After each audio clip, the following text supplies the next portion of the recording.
오지 못했어도, 많은 유산을 남겨주지 못했어도, 내어놓을 만한 것이 아무것도 없다 할지라도 우리는 부모를 공경해야 하는 것입니다. 그것이 마땅한 도리이기 때문에 그렇습니다. 또한 예수를 믿는 우리들에게는 윤리와 도덕의 차원을 넘어서서 하나님의 명령으로 주어져 있기 때문에 그 누구도 부모를 공경해야 된다는 일에 있어서는 핑계할 수가 없는 것입니다. 그렇다면 내 부모를 공경하라고 하는 말씀의 의미가 무엇일까요? 부모를 공경한다라는 의미는 이 공경이라고 하는 단어를 우리는 눈여겨보셔야 합니다. 이 공경하라라고 했을 때 공경의 성경적 의미는 무겁다라는 거예요. 무겁다. 장기 중에 간과도 같은 것이다. 아마 모르긴 하지만 아마 우리 장기 가운데 간이 가장 무거운 것 같습니다. 간같이 여긴다는 거예요. 신약 성경에 간이라고 하는 단어는 티마라고 하는 단어인데 아주 재미나는 것은 그 간이라고 하는 단어와 보배라고 하는 단어가 똑같다는 거예요. 같은 의미입니다. 네 부모를 공경하라라고 하는 말씀의 의미는 우리가 종합하면 쉽게 알 수가 있죠. 네 부모를 공경하라는 것은 부모를 무겁게 여기고 소중하게 여기고 보배와 같이 귀히 여기라는 말씀입니다. 중히 여김의 반대말은 경히 여기는 거겠죠. 잠언 23장 22절을 같이 읽어봅니다. 잠언 23장 22절 시작. 너를 낳은 아비에게 청종하고 내 늙은 어미를 경히 여기지 말지니라. 한 번 더 읽도록 하겠는데 방송실에 이 음향을 좀 낮춰줘야 돼요. 자, 22절 시작. 너를 낳은 아비에게 청종하고 네 늙은 어미를 경히 여기지 말라. 자식들이 행해야 될 걸 두 가지를 이야기하죠. 청종해라. 듣고 따라라는 겁니다. 순종하라는 거죠. 그리고 네 늙은 어머니를 먹이지 말라. 경히 여기지 말라. 공경하라. 무겁게 소중히 보배와 같이 여기라 그랬는데 경히 여기지 말지니라. 경히 여긴다라는 것은 반대적인 것이에요. 네 늙은 어미라고 하는 이 말씀을 우리는 좀 새겨봐야 돼요. 네 늙은 어미라는 말씀은 우리가 늙으면 어떻게 되죠? 있던 것이 다 없어져요. 지력도 떨어지고 청력도 떨어져서 잘 못 듣게 되어지고 분별력이 약해져서 집 나가면 집으로 돌아오지도 못하고 그래요. 이 늙은 어미라고 하는 말씀은 형편없이 네 어머니가 되어졌다 할지라도 경히 여기지 마라. 가볍게 여기지 말고 무시하지 말라는 것입니다. 주님의 명령이에요. 그런데 우리가 지금 어떻습니까? 오늘날 이 시대가 어떻게 흘러가고 있습니까? 부모를 중히 여기는 시대입니까? 부모를 경히 여기고 있는 시대입니까? 부모가 건강할 때에는, 부모가 가진 것이 많을 때에는, 부모의 모습이 멋있고 아름다울 때는 그래도 부모님을 존경하고 따르고 그러긴 하죠. 그런데 나이들은 늙어지게 되면 어떡합니까? 귀찮다고 힘들다고 어렵다고 경히 여겨요. 부모를 공경하는 것이 아니라 부모를 공격하는 자녀들이 점점 많아지고 있지 않습니까? 절대로 자식은 부모를 거역하거나 공격하려고 해서는 안 됩니다. 부모는 거역하고 공격당하기 위해 있는 존재들이 아니라 공경을 받아야 할 자로 존재하는 것임을 우리는 잊지 말아야 될 것입니다. 자, 그렇다면 부모 공경의 이유는 어디에 있습니까? 부모 공경의 이유를 세 가지로 성경을 통해서 정리해 보겠습니다. 부모 공경의 첫 번째 이유는 부모 공경은 하나님을 공경하는 것과 일치한다라는 거예요. 한번 따라하시죠. 부모 공경은 하나님을 공경하는 것과 일치한다. 성경을 보면 공경의 대상은 딱 두 대상으로 하나고 있어요. 딱 두 대상이에요. 한 대상은 하나님이고요. 또 한 대상은 부모님이에요. 그리고 이 세상에서 우리가 공경해야 될 대상은 하나님과 누구밖에 없다? 부모님밖에 없다라는 겁니다. 그런데 보이지 아니하는 하나님을 어떻게 우리가 공경하느냐? 보이지 아니하는 하나님을 공경하는 이것은 네 낳은 부모를 공경하는 것으로 공경을 대체할 수가 있다는 거예요. 그래서 부모는 하나님의 대리인격으로 성경은 말씀을 하고 있고, 하나님 공경 잘하는 사람은 부모 공경 잘한다. 부모를 공경할 줄 아는 사람은 누구를 공경하는 것과 같다? 하나님을 공경하는 것과 같다. 성경은 그렇게 말씀을 하고 있습니다. 우리가 왜 부모를 공경해야 합니까? 하나님을 공경하는 것과 부모를 공경하는 것이 일치되기 때문이다라는 것입니다. 두 번째로 부모 공경의 이유는 10계명 중에 부모 공경에 대한 5계명은 시한부 계명이고 있다라는 겁니다. 시한부라고 하는 것은 한계가 있다, 때가 있다라는 거예요. 때가 있다. 언젠가는 우리가 부모를 공경하고 싶어도 공경할 수 없는 형편에 놓이게 된다는 겁니다. 그런 때가 언제이겠습니까? 부모가 우리 곁을 훌쩍 떠나버리고 나면 이 계명을 지키고 싶어도, 다섯째 계명을 지키고 싶어도 지킬 수 없게 된다는 것입니다. 그래서 시한부 계명이기 때문에 언제라도 이 계명을 지킬 수 있는 것이 아니기 때문에 우리는 부모 공경을 잘할 수 있어야 된다는 것이죠. 세 번째 이유는 약속 있는 첫 계명이기 때문에 그렇습니다. 이 5계명을 제외한 다른 계명에는 약속이 들어있지 않습니다. 예를 들어서 보면 우상을 숭배하지 말라, 살인하지 말아라, 도둑질하지 말아라 했을 때 우상을 숭배하지 않게 되면 내가 이러이러한 복을 너희에게 주마, 이렇게 약속하시지 않았다라는 겁니다. 사람을 귀히 여기고 사람을 죽이지 않고 사람을 잘 대해주게 되면 내가 그리하면 이와 같은 복을 주마, 이렇게도 말씀하시지 않았다는 겁니다. 딱 다섯 번째 계명인 부모 공경에 대해서는 하나님께서 약속을 해 주셔요. 에베소서 6장 2절로 3절을 같이 읽도록 하겠습니다. 시작. 에베소서 6장 2절 3절 시작. 네 아버지와 어머니를 공경하라. 이것은 약속이 있는 첫 계명이니 이로써 네가 잘되고 땅에서 장수하리라. 아멘. 네 아버지와 어머니를 공경해라. 이것은 약속이 있는 뭐라고요? 첫 계명이니, 제일 가는 계명이니 이로써 네가 잘되고 땅에서 말이라 장수하리라. 부모 공경 잘 하게 되면 약속이 있는데 그 약속의 내용은 뭔가 하니까 잘 된다라는 거예요. 부모 공경 잘하면 그것으로서 잘 된다라는 겁니다. 그리고 뿐만 아니라 땅에서도 말이라 장수하리라.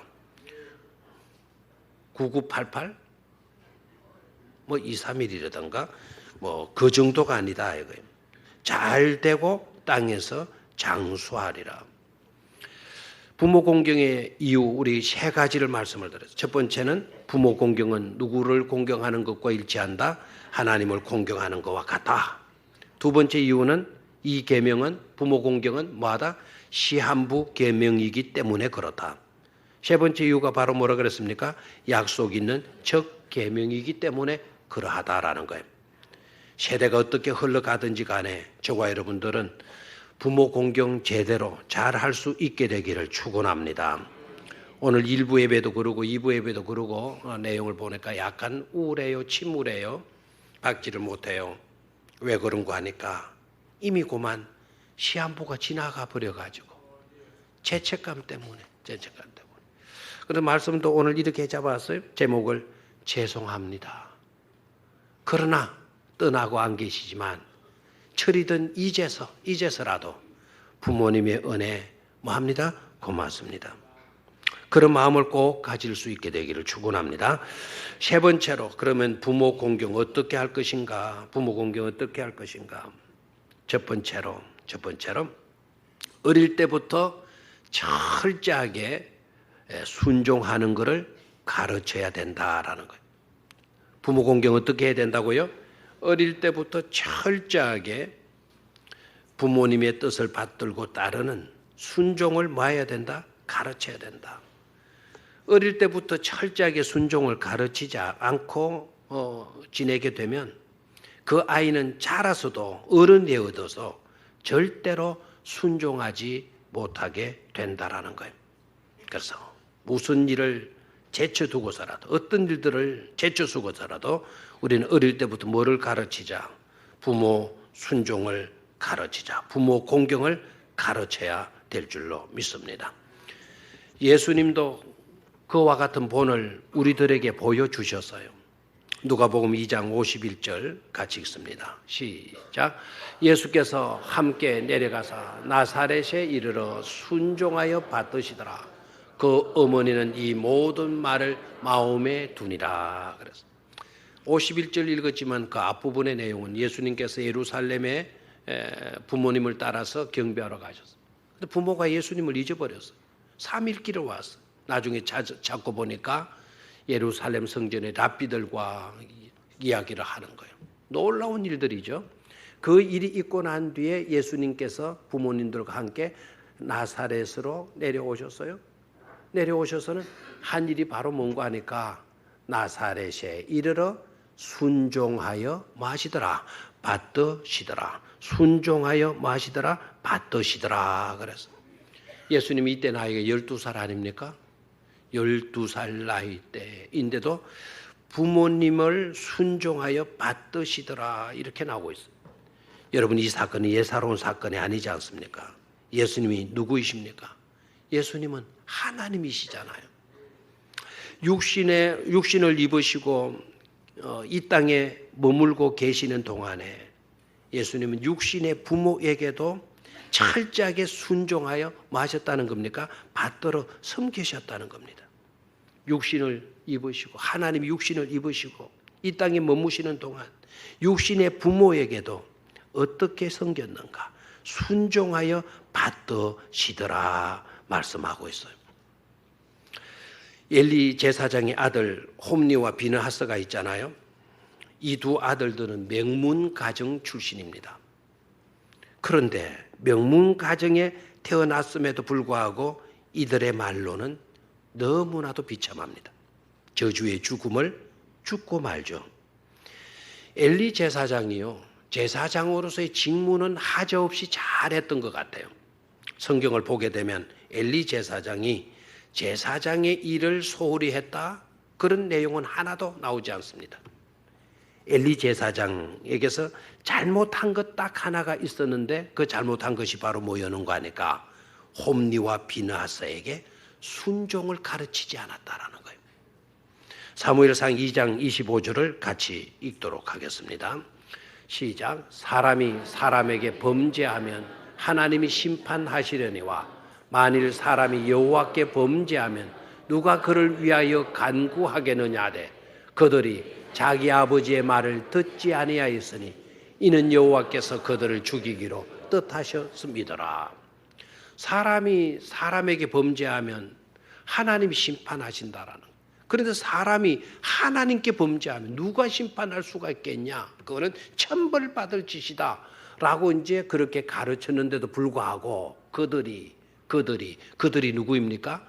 엘리 제사장의 두 아들 홈니와 비느하스예요. 홈니와 비느하스가 자기 아버지의 말을 뭐하지 아니하였으되 듣지 아니했다라는 거예요.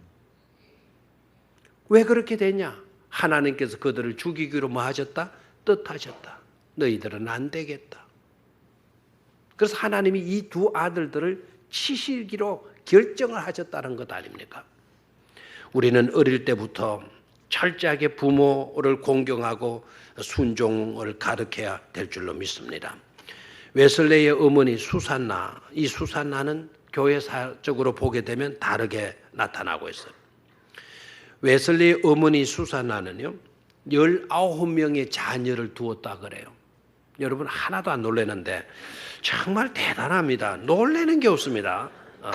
19명이면 1년에 하나씩 낳았다 그래도 몇 년에 걸쳐 낳은 거 19년이에요. 2년에 2살 배기로 아이를 낳았다가 몇 년 걸린 겁니까? 38년이나 안 낳다 볼리 본 거 아닙니까?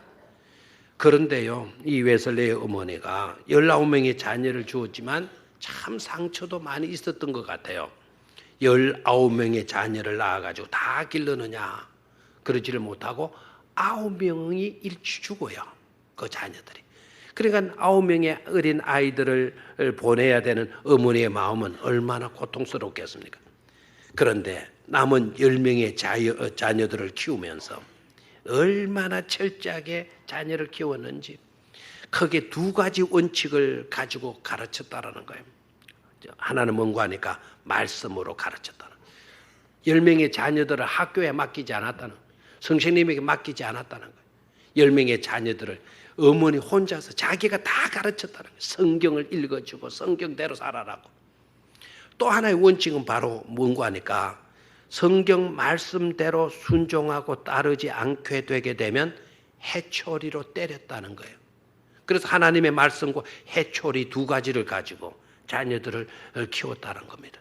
그런데 생존했던 10명의 자녀들이 하나같이 다 잘 되었던 거죠. 감리교를 창설한 웨슬리, 그래서 웨슬리의 어머니 수산나 이런 말도 하잖아요. 웨슬리의 어머니가 이런 이야기를 합니다.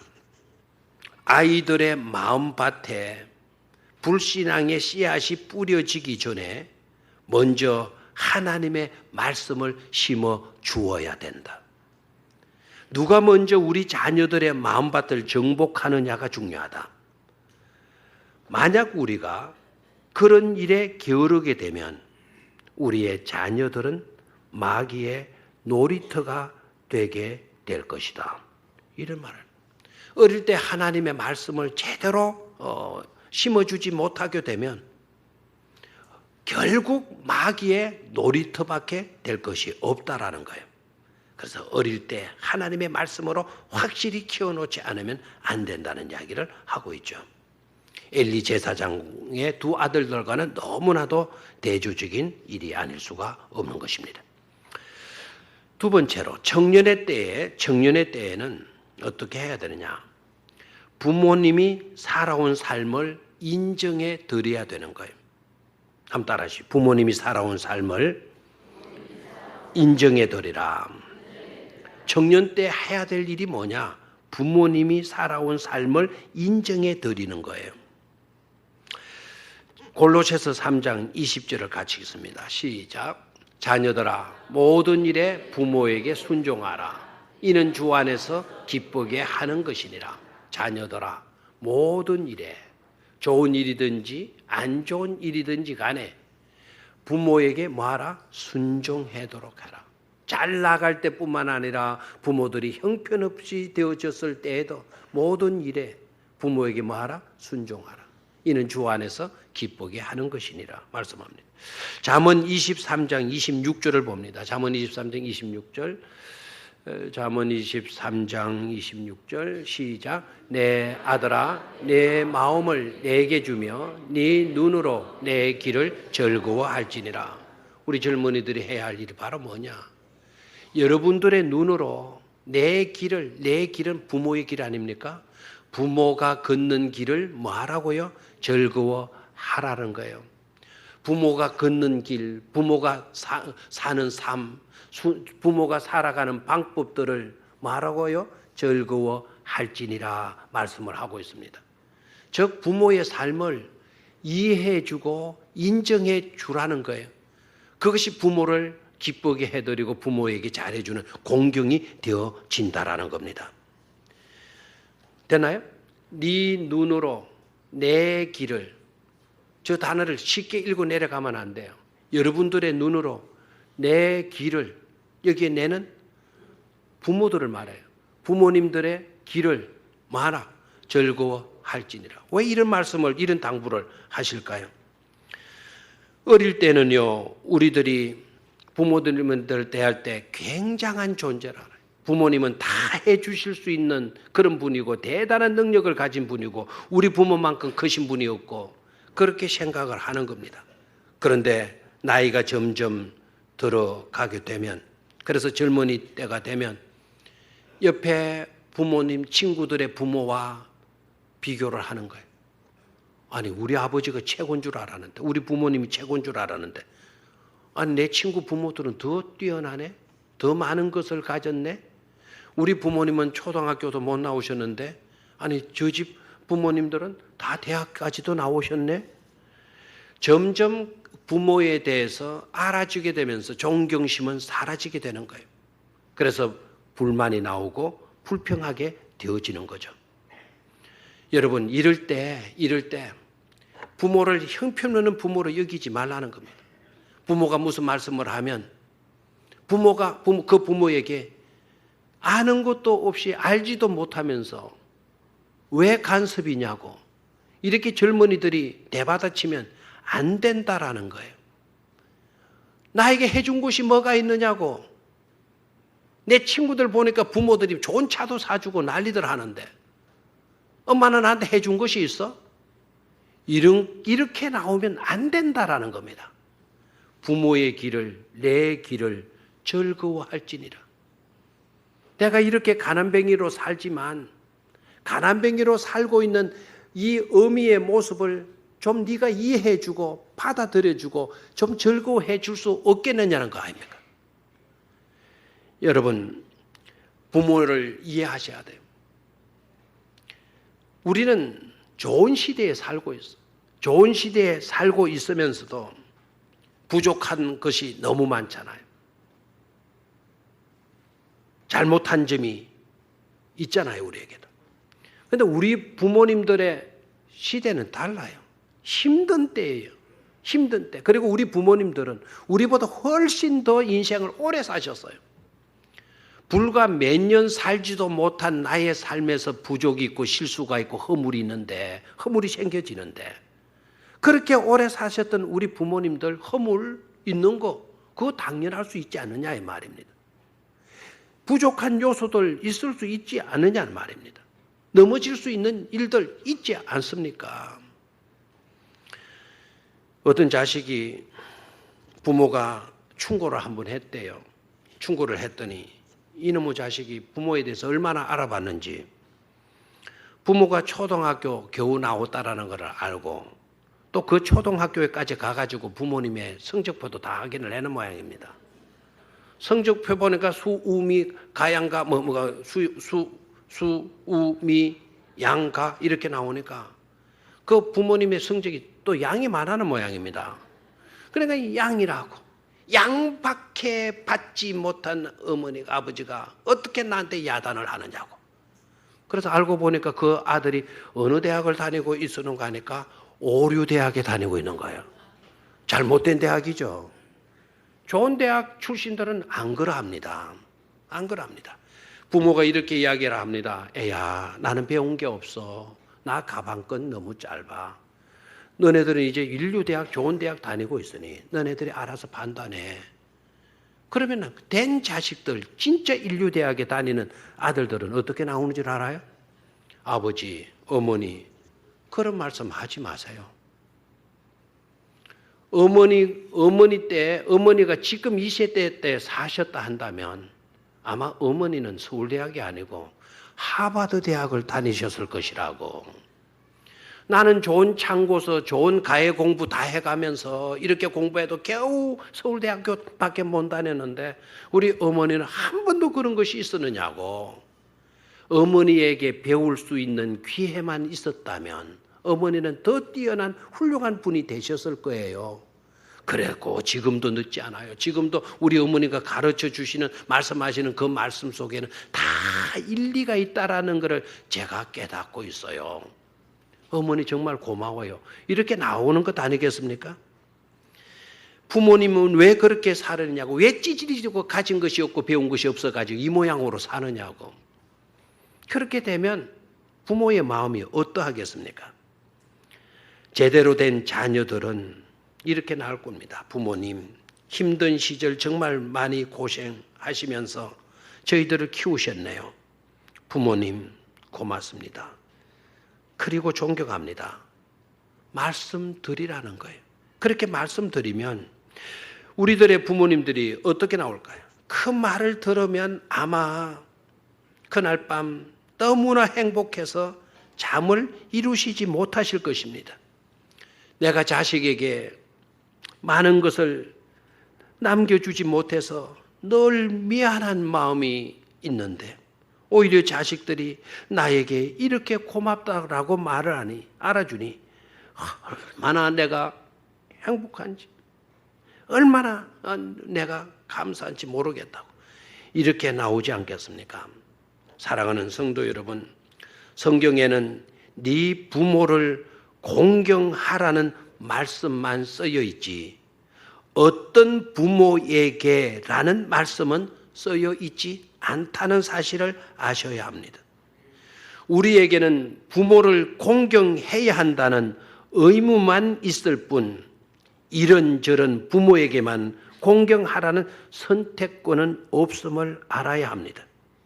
여러분, 조건 없이 부모를 공경하시기를 축원합니다. 서울에 기독교 여자대학이 있어요. 서울여대, 서울여자대학이 있는데 우리 교단에서 운영하는 여자 기독교 대학이 좋은 대학입니다. 이 대학에서 2년 전에 엽서 공모전을 했어요. 그 엽서 공모전에 최우수상을 받은 분이 있는데 그 엽서 공모전에 그 최우수상을 받은 분의 그 글의 내용이 너무 은혜스러워서 이 시간 소개하는 걸로 말씀을 마치려고 합니다. 여러분 속으로 읽으시고 1부, 2부 때는 제가 읽어드렸지만은 3부 예배는 좀 다른 분이 이 글을 읽도록 그렇게 했습니다. 나에게 티끌 하나 주지 않은 거린들이 내게 손을 내밀 때면 불쌍하다고 생각했습니다. 그러나 나에게 전부를 준 어머니가 불쌍하다고 생각해 본 적은 없습니다. 나한테 밥 한 번 사준 친구들과 선배들은 고마웠습니다. 답례하고 싶어서 불러냅니다. 그러나 날 위해 밥을 짓고 밤 늦게까지 기다리는 부모님께 감사하다고 생각해 본 적은 없습니다.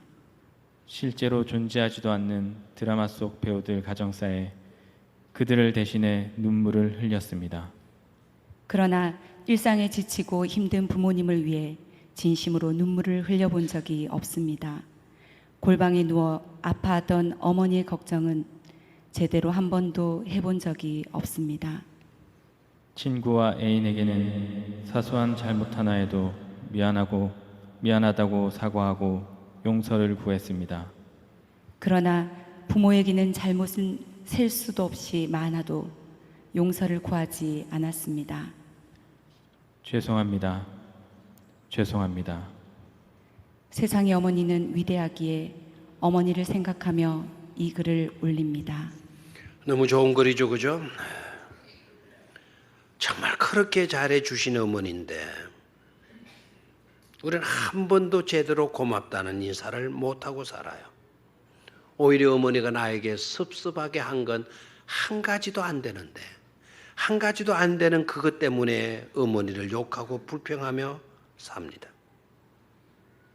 그래서 이런 말이 나옵니다. 잘해줘도 아무짝에도 소용없어. 그렇게 잘해주어도 소용없더라고. 탄식합니다. 반대로 100번 잘못하다가도 한 번 잘하면 굉장히 기뻐하고 자랑합니다. 평생을 시집 살면서 시어머니를 모셔온 며느리 너무너무 시어머니에게 잘해드려요. 근데 한 번 못했더니 그 며느리를 얼마나 욕하는지.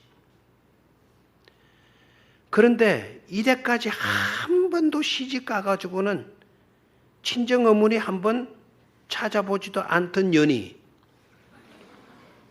어쩌다가 한 번 딱 가가지고 속옷 하나 사가지고 와서 주니까 한 번 잘했을 뿐인데 이 어머니는 굉장히 기뻐하면서 동네 막내 할머니들에게 다 자랑하고 다닙니다. 여러분, 이러지는 말아야 돼요. 그래서 사람들이요, 잘해줄 필요가 없어. 잘 못 해주다가 한 번 잘하면 칭찬 듣는다 익하고 100번에 잘할 수 있는 기회들을 소멸시켜버려요. 그리고 한 번만 딱 잘하려고 합니다. 세상이 어떻게 되어져 가는 것입니까? 우리는 절대로 그런 삶을 살아서는 안 될 것입니다. 부모를 욕하는 자식은 있어도 자식을 욕하고 다니는 부모는 없는 겁니다. 그 사람이 부모의 마음을 가졌는지 자식의 마음을 가졌는지 그것은 그 사람의 삶의 태도를 보면 알 수가 있는 겁니다. 어버이 주일날 부모님에 대한 공경심을 여러분 회복하시기를 축원합니다. 그리고 부모의 마음을 가지고 대할 수 있는, 우리 젊은이들을 대할 수 있는 따뜻한 우리 성도님들이 다 되시기를 주의 이름으로 축원합니다. 하나님 아버지,